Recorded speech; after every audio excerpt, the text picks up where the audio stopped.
Coffee Break Italian, Season 3, Episode 40. Non ci credo, Francesca. Hai detto 40, Mark, ho capito bene. Yeah, Episode 40 in our third full season of Coffee Break Italian. But there have been hundreds of episodes of Coffee Break Italian in the past. And of course, this is not the last Coffee Break Italian, but for this season, this is where it all comes to an end. Sì, non mi sembra vero, Mark, che siamo arrivati all'episodio 40 e se guardo indietro abbiamo fatto molta strada, devo dire. Molta strada, sì. Now, we're following the story of Il Tesoro di Montespelonca, and of course this is our denouement, our final episode, when we will see exactly what has been going on. And I have been losing sleep over Professor Doppi and what exactly is going on with him. He seemed at first to be stealing the gold, but actually he's now helped the children. Yeah, il professor Doppi... Un po' misterioso. Sì, forse il suo cognome è Doppi, forse per questo che ha una doppia personalità, non lo so. Non avevo pensato a questo, interessante. Ma vediamo, Mark, un piccolo riassunto della puntata precedente. Mi sembra una ottima idea. Okay, so in our previous episode, the three children who were eventually inside the cave found an amazing treasure, so golden coins, precious stones, and jewels of all sorts. And because of all this excitement, they didn't even notice that the water was getting really high inside the cave because of the storm. See, and obviously for this reason they started panicking, and the fact that il professor Doppi was also there surely didn't help. They thought that he was there to steal all the treasure, and although he tried to convince them of the contrary, they didn't believe him, and they were quite forceful with the way in which they spoke to him, weren't they? Sì, è vero. Difatti mi pare che uno di loro abbia detto ma la smetta! Stop it, yeah. Sì. Anyway, in the end, Professor Doppi rescued the three children and he took them out of the cave before it was too late. So we will find out exactly what is going on in our final episode of Il Tesoro di Montespelonca. Bando alle ciance. Sì, so one more time diamo inizio alle danze.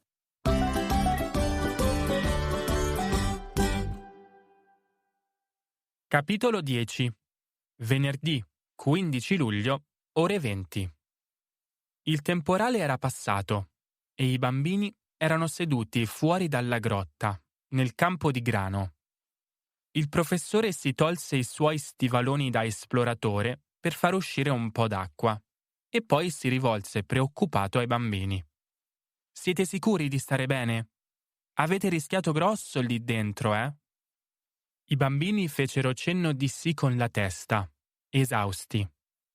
Sofia, che ancora nutriva qualche sospetto nei confronti del professore, gli domandò cosa stava facendo nella grotta. Quando siete venuti da me pochi giorni fa, mi avete incuriosito e così ho fatto qualche ricerca. E a quanto pare, i banditi che controllavano questa zona molti secoli fa seppellirono il loro tesoro in questa grotta, ma non tornarono più a riprenderselo. Sofia, ancora non del tutto convinta, gli chiese come facevano ad essere sicuri che non li stava ingannando. Secondo voi vi avrei salvato se avessi solo voluto il tesoro? Io sono uno storico. La cultura e la storia sono la mia passione. Ho passato tutta la vita a studiare la mia terra e i suoi misteri. Non vorrei mai per me un tesoro che potrebbe invece avere un valore archeologico inestimabile per la nostra comunità. I bambini sembravano ormai convinti dell'innocenza del professore e si scusarono per avergli dato del ladro. La sera stessa il professore segnalò alle autorità quello che era riuscito a trovare nella grotta grazie alla curiosità dei bambini. Nei giorni successivi si decise che sarebbero stati fatti degli scavi per poter riportare alla luce il tesoro completo e creare un piccolo museo che ne raccontasse la storia. Finalmente il mistero della grotta era stato svelato. Nel corso della sagra della lenticchia, i bambini ricevettero una medaglia dal sindaco di Montespelonca, come riconoscimento per la loro intraprendenza. Durante la premiazione, Alessandro, accompagnato da Stella, ringraziò i suoi amici per essere rimasti al suo fianco nonostante le difficoltà. Il sindaco chiese infine ai bambini cosa avrebbero voluto fare da grandi. Edoardo e Sofia non ne erano sicuri. Invece Alessandro annunciò: «Da grande voglio fare l'archeologo e scoprire molti altri tesori nascosti. Ma ora ho fame. Sono pronte queste lenticchie?»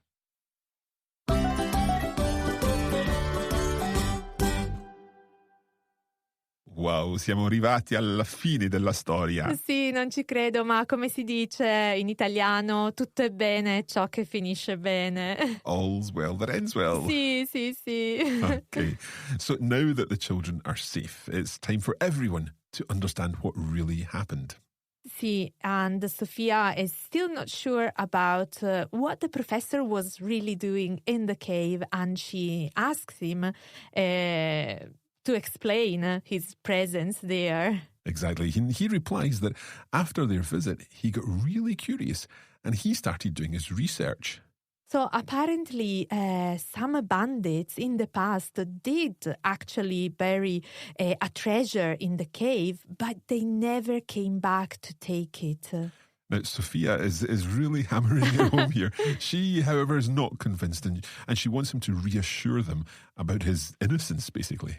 So the professor simply says that he would have not saved the children's life, if he had been interested in the treasure. Because his real interests are la cultura e la storia del paese.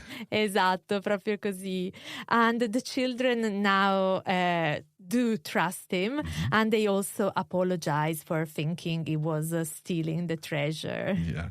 The authorities have been informed about the event and they're going to soon dig out the whole treasure and then they're going to create a museum about it, and I'm sure Professor Doppi will be very pleased. Sarà il direttore, sicuro. Sì. So the story finishes at the famous Sagra della Lenticchia, the Lentil Festival, where the children are awarded a medal by the mayor, who asks them about their future plans. Sofia and Eduardo have no idea yet, but Alessandro, who is there with Stella, the dog, announces that he wants to become an archaeologist and discover even more treasure. Oh, wow, che bella idea.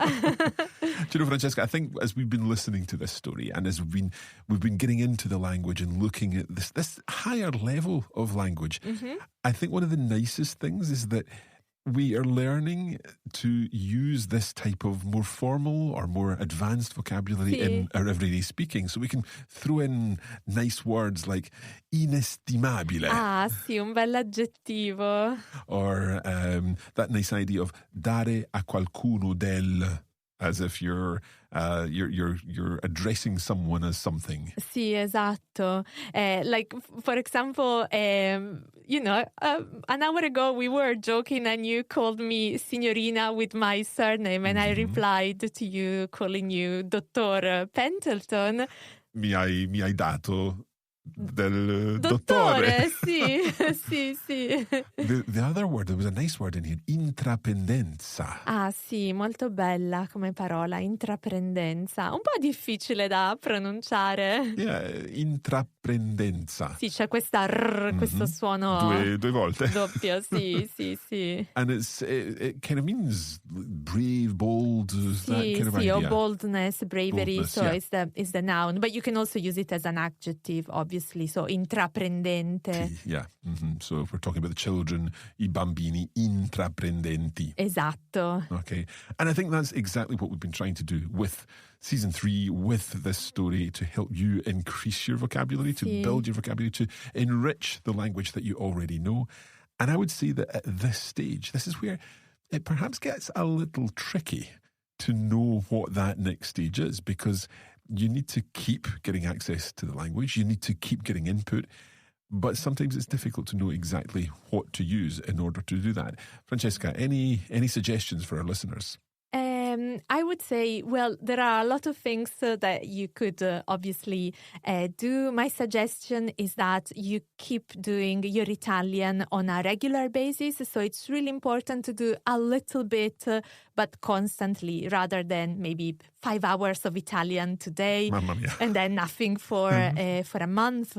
Set yourself some objectives, some goals that you want to reach, and also try and do something with your Italian. So it could be reading something in Italian, watching a film in Italian, going to cooking classes in Italian. So the so-called learning by doing. Exactly. Or perhaps even creating the Italian yourself. So maybe keeping a diary in Italian where you're writing an account of what you've done during the day, and not just sono andato al mercato, but throwing in an inestimabile or intraprendenza or whatever it is. Sì, una buona idea. Okay, now it is almost the end of this episode and this series. However, I'm sure, Francesca, that there might be just the tiniest little cosinetta. Sì, there is a final cosina for this episode, obviously, which links well with what you were just saying about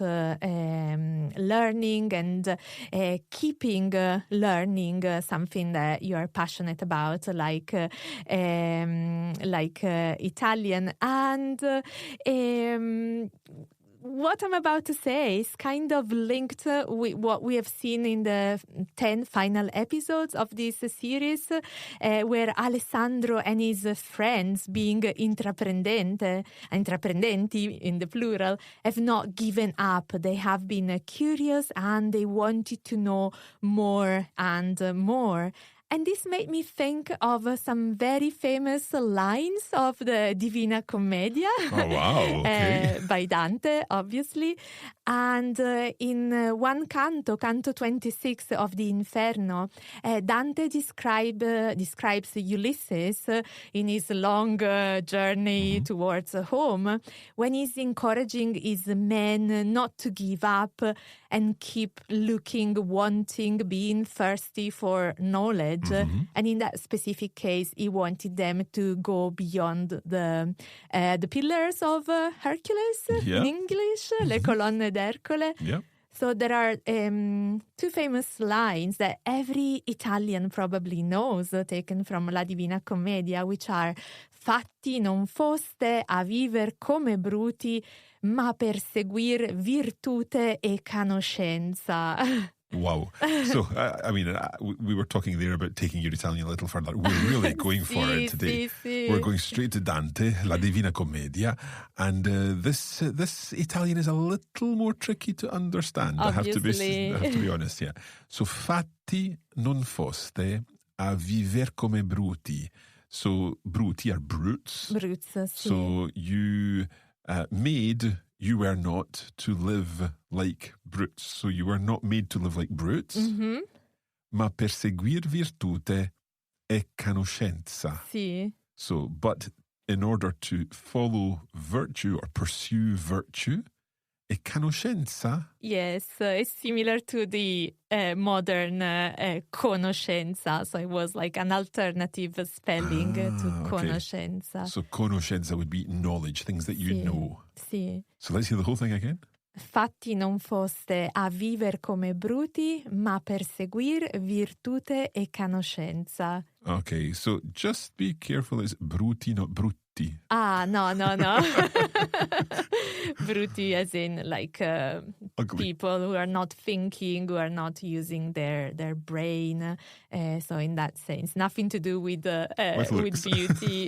No. Okay, so if you're looking for a nice expression, a nice knowledge, a search of knowledge phrase, then that's a great one to focus on from Dante. And obviously we don't want to push our listeners to go to the extent of Ulysses, but obviously we want to encourage you to keep learning Italian in this case and keep pursuing knowledge. And I agree entirely, sono d'accordo.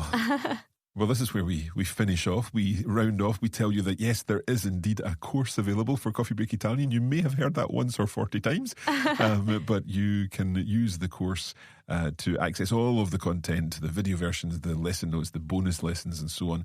And all of that you can find at coffeebreakitalian.com. Now, Francesca, this is where we finish season 3.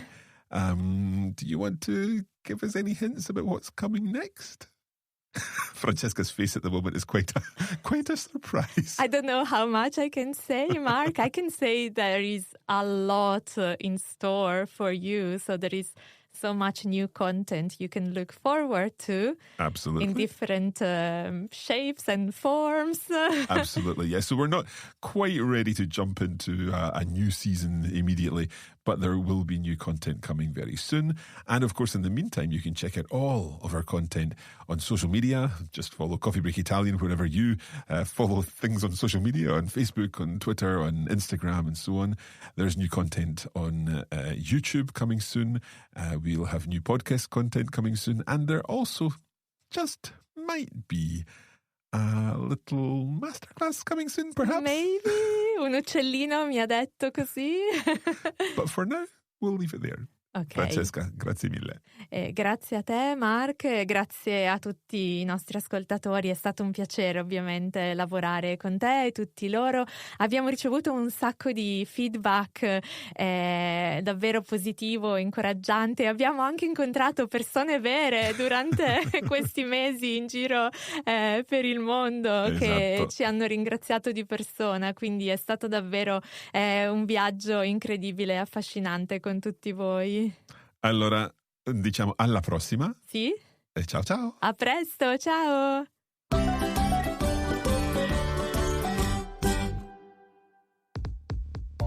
You have been listening to a Coffee Break Languages production for the Radio Lingua Network. Copyright 2023 Radio Lingua Limited. Recording copyright 2023 Radio Lingua Limited. All rights reserved.